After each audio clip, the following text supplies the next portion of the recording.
Good morning. Today on Spotlight, inside the official launch of the Michigan Small Business Helper, how this free one-stop digital hub aims to connect Southeast Michigan entrepreneurs with all they need to grow their business. Our guest, Wafa Donato, Executive Director of the New Economy Initiative, and Darnell Adams, Vice President of Detroit Community Initiatives for the Gilbert Family Foundation. And later on our Sunday morning program, meet Nick Griswold, CEO of GrowthWorks in Plymouth. It's Sunday, October the 26th. I'm Chuck Stokes, and this is Spotlight.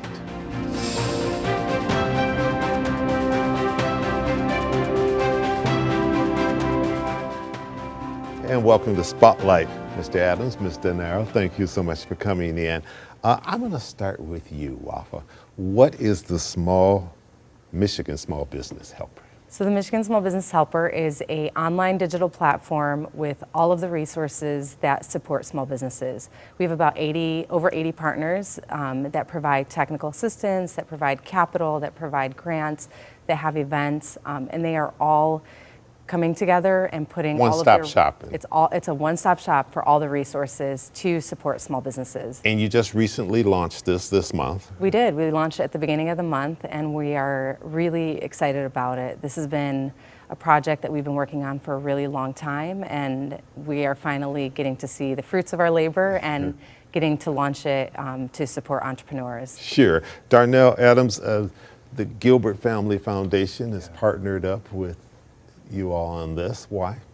Well, the whole point of the $500 million commitment that we made back in 2021 is to remove barriers and break down complex systems that Detroiters are challenged with. So for us, this is an opportunity to demystify what it means to start a business, to access resources, and also it takes the guesswork out of looking for things for small businesses. They should be focused on growing their companies, serving their customers, not trying to scramble, following leads that may not be real, but having a resource or tool where everything is in one place that they can access. And it's free. Absolutely, and that's a key word, free. That's always good. Talk a little bit about small business and the importance of small business to our overall economy, not just here in Southeast Michigan, but across this state. Either one, and you both may want to tackle. Yeah, no, absolutely. I mean, so every large business starts as a small business, and so we are really big believers in economic gardening. You invest in businesses when they're starting, when they're scaling, and you really give them the resources to be as big or as small as they want to be and provide them with everything they need to grow. Small businesses employ 51% of the workforce in our state, which is why they are so incredibly important to growing our economy and really the heart of our economy in our state. Yeah, and Darnell Adams, I would suggest that the majority of businesses out here are small and medium-sized businesses, not the big mega businesses. That's right. I would say most businesses are either micro or small in nature, and for me, small businesses they make the city roar. They're the bloodlines of our job centers. They are the coffee shops in our neighborhoods, the pizza shops, the hardware stores, right? They're all those businesses that make the add amenities to neighborhoods, and without them, it really does affect the quality of life for residents who are living there. So yes, you don't have to be a mega corporation in order to have impact. Small businesses really do make everything much better in neighborhoods. If I'm a small business and I go to this new website that you have, what am I going to get from it? And what is it that most small businesses need, whether it's a startup or it's a business that's been around for a little while?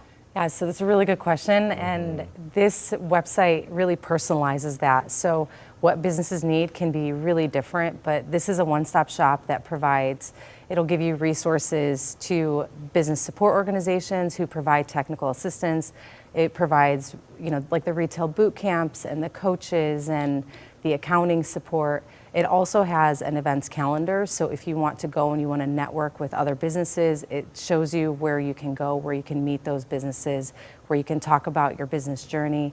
It also has grants, it has any resource in Southeast Michigan that you could potentially use is listed on this website, and it gives you the opportunity to navigate the journey on your own and be able to pick and choose who to contact, or if you want to personalize your journey, you can create a login on the website and have a more personalized journey with your business, with your industry, and be able to navigate your small business on the website. And Mr. Adams, if a new small business had to pay for these various services, it could potentially sink that business before they ever get out the gate, correct? That's right. That's right. I mean, if you're talking about marketing Right. and you're talking about legal That's right. resources, HR, those type of things that you need advice on That's out right. the gate. Yeah, and that's why this tool needs to be free, right? Like that's why we believe in investing in people and in ideas, and every Detroiter deserves the opportunity to build a business. And so that's why the tool it's essentially free. We want to make sure that resources are not,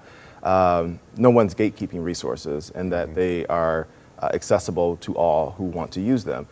The other thing I'll add is that what makes this resource very different is that it is it's been built by Detroiters for Detroiters. Okay. What that means is this is an ecosystem effort. So these are CDFIs, these are other BSOs, ESOs, who have all helped the ecosystem that supports small businesses. All of them have informed this tool and are part of this tool. So when you go here to this one-stop shop, you're going to tap into the entire ecosystem of the city.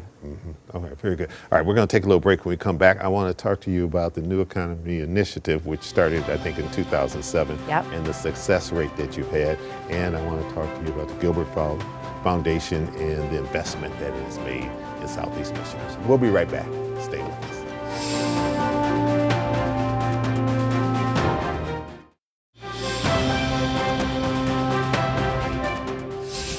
And welcome back to Spotlight. We're talking about the Michigan Small Business Helper, which was recently launched. Talk a little bit about the trust involved in this as a trusted helper resource in this, because oftentimes people, when they're starting a small business, they aren't quite sure who to go to. And if you go to the wrong thing, someone trying to sell you a bill of goods, and then you find out later, oh my God, I've just gotten taken. But you guys have done all the vetting to a great extent, correct? Yeah, completely. Every resource that's available on the website has been vetted, is a partner of ours, is a part of the small business ecosystem, has been working with the New Economy Initiative in some capacity over the years, and we know that they are a trusted provider and a trusted connector, and they are all providing these services at no cost to the entrepreneurs. Sure. Talk a little bit about the Gilbert Family Foundation and your overall focus and goal. We know that part of it's medical, but a lot of it's also economic too. That's right. I mean, even with the medical, we are fully vested here in the city of Detroit as well. We have a partnership with Michigan State and Henry Ford, where we're building an 8-story tower with the Shirley Ryan Ability Lab coming, a world-class lab that's only existed in Chicago, but now Detroit's going to have the same access. And then we're also going to have resources for Detroiters who can't afford to pay for those resources, helping them to access those resources after strokes. We're also bringing the Nick Gilbert Neurofibromatosis Research Institute to the city of Detroit as well. So all of that is being localized right here, which was going to create more economic growth and allows us on the other side with the Detroit work to continue focusing on industries that are going to continue growing over time. So think about CNAs, who are certified nursing assistants, that we're going to need as this $3.5 billion campus is built with Henry Ford. We're going to have to start building workforce and supply chains. Of course, small businesses are going to have to play a role in all of this. For us, it's essential that we are tying the threads of all of our investments from the foundation and with our partners. Yeah, this very much fits into, I remember sitting down with Dan Gilbert at least 10 years ago, maybe longer, and he talked about his Big Bang theory, that one individual entrepreneur such as himself with the resources can have a major impact on a city if you do it strategically. Yeah. Absolutely, and I think that's the only way we can do this work. But we don't do our work in a vacuum. We do it in partnership. Every single thing that we do is in partnership. Everything that we do is data-driven. So we make sure that we are listening to our partners, listening to residents, business owners, to understand what problem are we trying to solve, and then we work collectively to build systems like, the Michigan Small Business Helper. Sure. Mr. Naro, the New Economy Initiative started in 2007. What's been the success rate? Give us a little track record of the impact that you've had, the community impact. Yeah, that's a great question. So we started in 2007 at the Community Foundation for Southeast Michigan.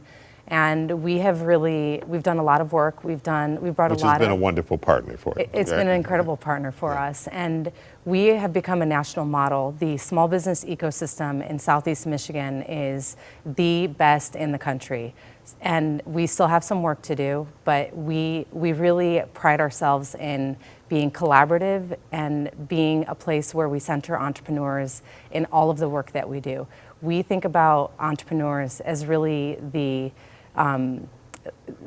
heartbeat of the city and of our region, and we are the national model. We get calls continuously from other regions across the country who might be doing other things really well, but they're calling us to understand how Detroit is doing small businesses really well and how we have built such a cohesive small business ecosystem in our region. All right, they're telling me I have to get to another quick pause for the cause. When we come back, I want to ask you if you have any idea how many grants you've given out since 2007. Oh, interesting. We'll be right back. Stay with us.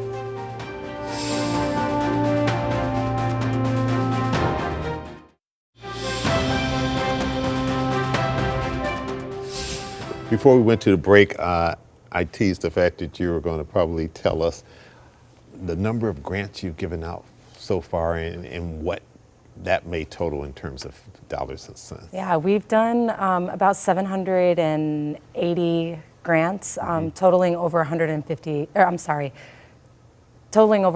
million. I have to get my numbers straight. That's all right. So, that's a big number. Yeah, I mean, it's a huge number. And it's really... just since 2007. Just since, we started grant making in 2008. So since 2008, we've done over $150 million. And it's really because we're so committed to supporting entrepreneurs. And we know that every single neighborhood, the culture and small businesses make neighborhoods, and we want to make sure we are investing in small businesses. We want to make sure that, the next Ford Motor Company is already here. So we want to make sure we are empowering that person who has the next big idea to take their idea and turn it into something and really grow and scale their business here. So going back to the platform, the Michigan Small Business Helper, it's really a place for anybody in their entrepreneurial journey to go to. Whether you have an idea and want to explore this idea, you can go to the website and it can help you take that idea, turn it into a business plan, go and maybe get funding and really explore if your idea is viable, or if you already have a small business and you're looking to scale, you're looking to do things a little bit better. The resources are also available on the website. So we are providing a one-stop shop wherever you are in your journey, in your entrepreneurial journey. Very good. How did the two of you hook up, so to speak? Well, started back in the day, 2022? Yeah.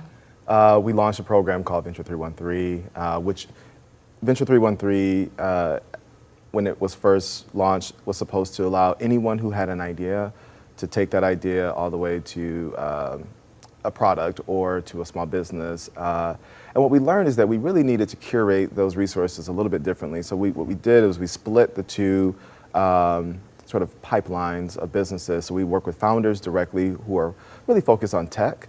And that's with Venture 313. And then we decided we needed to start the Michigan Small Business Helper to curate a different set of resources for just small businesses that are looking for brick and mortar or looking to stay more local.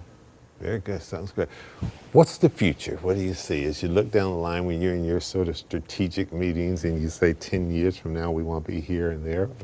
Yeah, this resource is really helping us look to the future. We are very, very data driven, and as entrepreneurs go on the website and they do searches, we're going to collect that data and make sure that we're providing resources that are aligned with what entrepreneurs need. So if we're seeing people looking for something that we don't have, it's something we want to invest in and bring to the community. So we see this as a resource to provide services, but also be able to improve, bring more additional resources, and really hone in on what entrepreneurs need and make sure that we are giving them exactly what they need and providing the tools that they need to be the best that they can. Quick final question.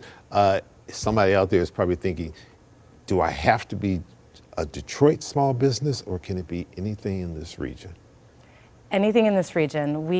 And we even have some statewide resources available. We are really hyper-focused on Southeast Michigan, but there are some statewide resources on there as well. And we are really looking to, because we are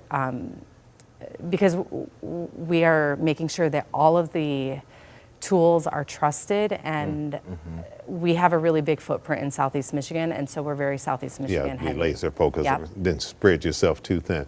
Darnell, you get a quick final question. 20 seconds or so we have left. What's the future of Gilbert Family Foundation? Breaking down complex systems, making sure that we're listening to partners. So as we learn new data, new information about a resource that's needed or a service that's needed, being quick to react and put that resource in place so that it doesn't impede a small business from growing. Quick, having a big footprint in Southeast Michigan. All right, thank you both for coming in, and best of luck with this, and we'll stay in touch with you on it as well. Thank you.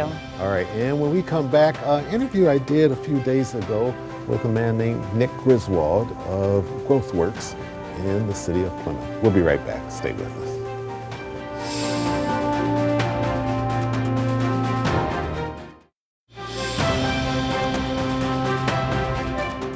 GrowthWorks has been around for close to 50 years, and you're based in Plymouth? Yeah, we started in 1971 as a youth drop-in center for the Plymouth area, and GrowthWorks has been a lot of things to a lot of different people in that 55 years that we've been serving the community.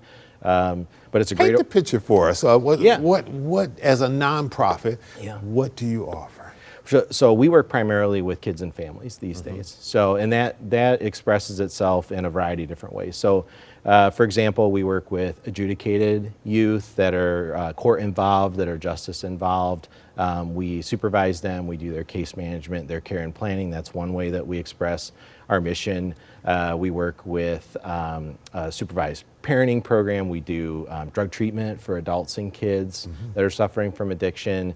And a lot of different programs. Certainly over the last 50 years, it's been a lot of those kind of programming. Do you get, you're in Plymouth, an upwardly mobile community. Sure. Great restaurants, great food. Yeah. But an older community, but certainly a very stable community in Wayne County.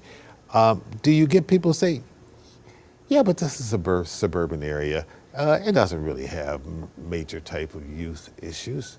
I will say these days that doesn't come from folks in the Plymouth community. We get a lot of support from our organization. We're located right in downtown Plymouth. I'm in walking distance to all those restaurants you mentioned, and I think what we do see sometimes is when we're applying for grant funding, federal funding, state funding, that we have to demonstrate that there's a need for the type of work we do. Sure.